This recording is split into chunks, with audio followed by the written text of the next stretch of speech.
শ্রীমদ্ভগবদ্গীতার 13তম অধ্যায় ক্ষেত্রজ্ঞের গুরহস্য, আত্মা ও প্রকৃতির যোগ। ভূমিকা। জীবন কি? আমি কে? এই দেহের বাইরে যে কিছু আছে তা কি আমি? আত্মা কি? ঈশ্বরের সঙ্গে আমার সম্পর্ক কি? এই প্রশ্নগুলোর উত্তরই দিয়েছেন ভগবান শ্রীকৃষ্ণ গীতার 13তম অধ্যায়ে। এই অধ্যায়ের নাম ক্ষেত্রজ্ঞ বিভাগযোগ, যেখানে কৃষ্ণ বলেন এই দেহই ক্ষেত্র, আর যে জানে তা সেই ক্ষেত্রজ্ঞ। আসুন আজ আমরা গভীরে গিয়ে বুঝে নিই গীতার এই অধ্যায়ের অন্তর্নিহিত গভীর অর্থ। অধ্যায়ের উদ্দেশ্য ও প্রেক্ষাপট। অর্জুনের মনে একটি প্রশ্ন, এই দেহের সঙ্গে আত্মার সম্পর্ক কি? আমি কি কেবল দেহ? আত্মা কি আলাদা অস্তিত্ব? ঈশ্বর কি এই দেহেই থাকেন? এই প্রশ্নের উত্তরে কৃষ্ণ এই অধ্যায় শুরু করেন। গীতার এই অধ্যায়ে ভগবান শ্রীকৃষ্ণ তত্ত্বত ব্যাখ্যা করেন। 1. ক্ষেত্র, শরীর বা প্রকৃতি। 2. ক্ষেত্রজ্ঞ, জীবাত্মা। 3. জ্ঞান, আত্মজ্ঞানে উপযুক্ত গুণাবলী। 4. জ্ঞেয়, যা জানার মতো। 5. পুরুষ ও প্রকৃতি। 6. জীব, ঈশ্বর ও প্রকৃতিতত্ত্ব। শ্লোক ও বিশ্লেষণ। শ্লোক 1-2। প্রকৃতিং পুরুষং চৈব ক্ষেত্রং ক্ষেত্রজ্ঞমেচ্ছ এতদ্বেদি তুমিচ্ছামি জ্ঞানম জ্ঞেয়ং কেশব। ব্যাখ্যা। অর্জুন জানতে চাচ্ছেন প্রকৃতি, পুরুষ, ক্ষেত্র ও ক্ষেত্রজ্ঞ কারা? জ্ঞান কি এবং কি জানার মতো? শ্লোক 3। ক্ষেত্রজ্ঞং চাপি মাং বিদ্ধি।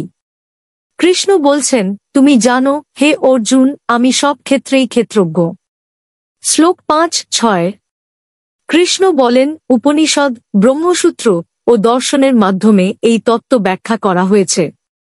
এই দেহ পঞ্চভূত, অহংকার, মন, বুদ্ধি, ইন্দ্রিয় প্রভৃতির সমন্বয়ে গঠিত। শ্লোক 7-1-7। জ্ঞানের গুণাবলী ও জ্ঞেয়ের প্রকৃতি বর্ণনা। প্রশ্ন, জ্ঞান কাকে বলে? শ্লোক 7। অমানিত্যমদম্ভিত্তমহিংসা ক্ষান্তিরার্জবম আচার্যোপাসনম শৌচম স্থৈর্যমাত্মবিনিগ্রহ। অনুবাদ।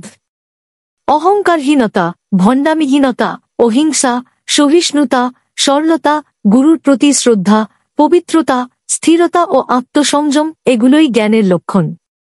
ব্যাখ্যা। কৃষ্ণ বলছেন, জ্ঞান কেবল বই পড়ে হয় না। সত্যিকারের জ্ঞান তখনই জন্মায় যখন তুমি বিনয়ী, নিরহংকার, সহিষ্ণু ও আত্মনিয়ন্ত্রিত। এটি আত্মজ্ঞান, বাইরের কিছু নয়। শ্লোক 8-1-1 আরও গুণের কথা বলা হয়। বিষয়বস্তুর আসক্তিহীনতা, জন্মমৃত্যু, বার্ধক্য, ব্যাধির দুঃখ অনুভব, বিচ্ছিন্নতা, অহং ত্যাগ, ভক্তিসহ স্থির মনের দ্বারা ঈশ্বর চিন্তা, একান্ত নির্জনতা ও মৌনতা, আত্মজ্ঞানী শ্রেষ্ঠ জ্ঞান মনে করা। ব্যাখ্যা। জ্ঞানী হতে হলে চাই আত্মচিন্তা, চাই মোহ ও অহংকার ভাঙা। ঈশ্বর ভক্তি, মৌনতা, একাকিত্ব আর স্থিরচেতা এসবই জ্ঞানের দিক। এগুলো অর্জন করলেই প্রকৃত জ্ঞানী হওয়া যায়।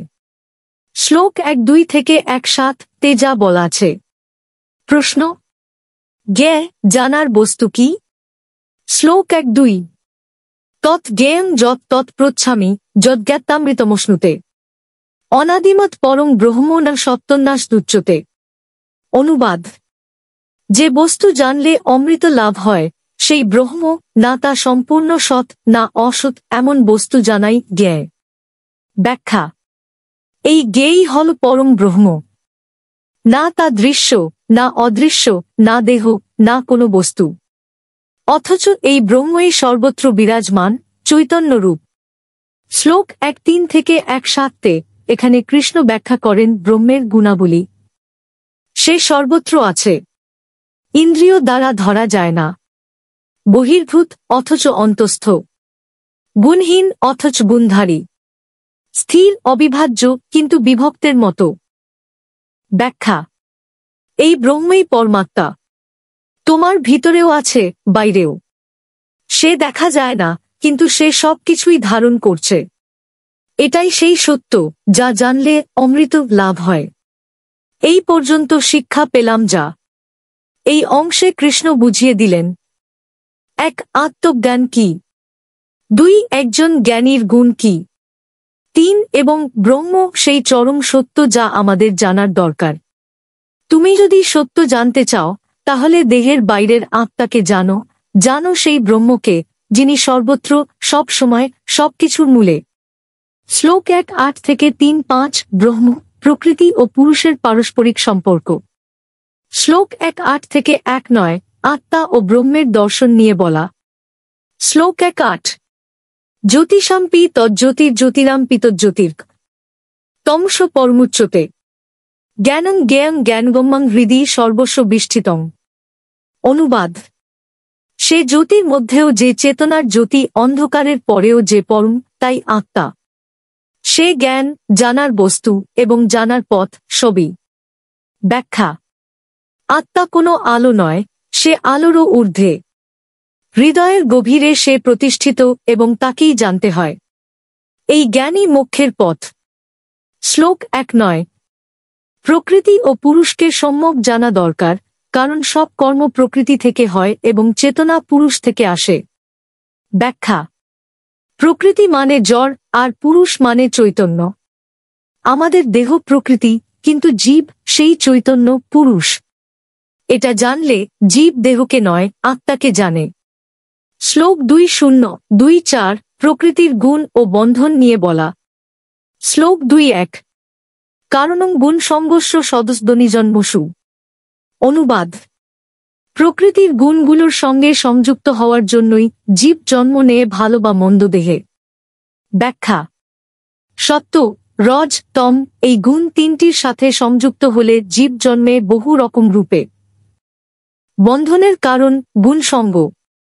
শ্লোক 2:2 উপদ্রষ্টা, অনন্ত, ভর্তা, ভোক্তা, মহেশ্বর। জীব পুরুষ, সে সব কিছুর দর্শক, অনুমোদনকারী, ধারক, ভোক্তা ও ঈশ্বরস্বরূপ। ব্যাখ্যা: তুমি ভাবছ তুমি করছ, আসলে তুমি শুধু দেখছ। প্রকৃতি কাজ করছে, আত্মা শুধু দর্শক ও উপভোক্তা। শ্লোক 2:5-3:5 মুক্তির পথ ও আত্মদর্শন নিয়ে বলা হয়। শ্লোক 2:5-2:6 কেউ ধ্যান যোগে, কেউ জ্ঞান যোগে, কেউ কর্মযোগে আত্মাকে উপলব্ধি করে, কেউ অন্যদের কথা শুনে ধীরে ধীরে উপলব্ধি করে। ব্যাখ্যা: সব পথ একটাই, আত্মাকে চেনা। কেউ ধ্যানে, কেউ কর্মে, কেউ ভক্তিতে, কেউ শুধু শোনার মাধ্যমে ব্রহ্মজ্ঞান লাভ করে। শ্লোক 2:7-2:9 প্রকৃতির যে রূপই তুমি দেখো না কেন, জানবে সেই সব কিছুর ভিতরেই আত্মা আছে। যে একে সব জায়গায় দেখে সে আসল দর্শন পায়। ব্যাখ্যা: যে ব্যক্তি গাছ, পাথর, পশু, শত্রু, মিত্র সবেতেই এক আত্মা দেখে, সে কখনো বিভ্রান্ত হয় না, সে মুক্ত। শ্লোক 3:5 শেষ শ্লোক জল পশ্যতি তথাত্মানং অকর্তারং স্পশ্যতি। যে ব্যক্তি নিজেকে কর্মের কর্তা নয়, বরং দর্শক রূপে দেখে, সেই প্রকৃত জ্ঞানী। ব্যাখ্যা: নিজেকে তুমি দেহের কর্তা ভাবো, এটাই মোহ। কৃষ্ণ বলছেন, তুমি কর্তা নও, দর্শক। যখন তুমি এটা বুঝবে, তখনই তুমি মুক্ত হবে।